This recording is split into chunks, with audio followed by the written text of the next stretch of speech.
ये एक छोटी लेकिन प्रभावशाली धार्मिक कहानी है। सत्य की शक्ति बहुत समय पहले की बात है। एक छोटे से गांव में एक गरीब ब्राह्मण रहते थे। नाम था हरिदत्त। वे बहुत ईमानदार और भगवान विष्णु के भक्त थे।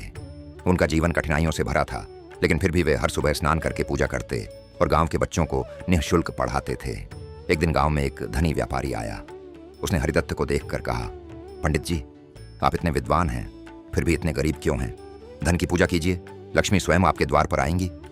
हरिदत्त मुस्कुराए और बोले, मैं तो केवल विष्णु भगवान की भक्ति करता हूँ, जो वह देंगे वही मेरे लिए पर्याप्त है। व्यापारी ने हंसते हुए कहा, देख लेना, भक्ति से पेट नहीं भरता। उस रात हरिदत्त ने भगवान विष्णु से प्रार्थना की, प्रभु, क्या मैं गलत हूँ? क्या मेरी भक्ति व्यर्थ है? रात को हरिदत्त ने एक सपना देखा। भगवान विष्णु प्रकट हुए और बोले, हरिदत्त, कल सुबह जंगल की ओर जाना, तुम्हें उत्तर मिलेगा। सुबह हरिदत्त जंगल की ओर चल पड़ा। चलते चलते उसे एक साधु मिला जो बहुत थका हुआ था। हरिदत्त ने उसे पानी दिया, फल दिए और उसके पैरों की सेवा की।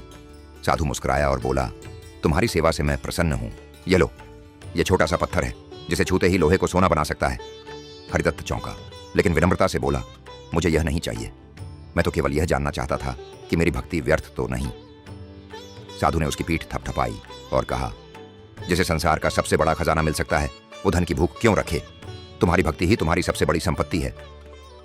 हरिदत्त लौट आया और वह व्यापारी भी यह देखकर चकित रह गया कि एक निर्धन ब्राह्मण के पास संतोष, सम्मान और शांति है, जो धन से भी नहीं खरीदे जा सकते। सीख, सच्ची भक्ति और सेवा का फल अवश्य मिलता है।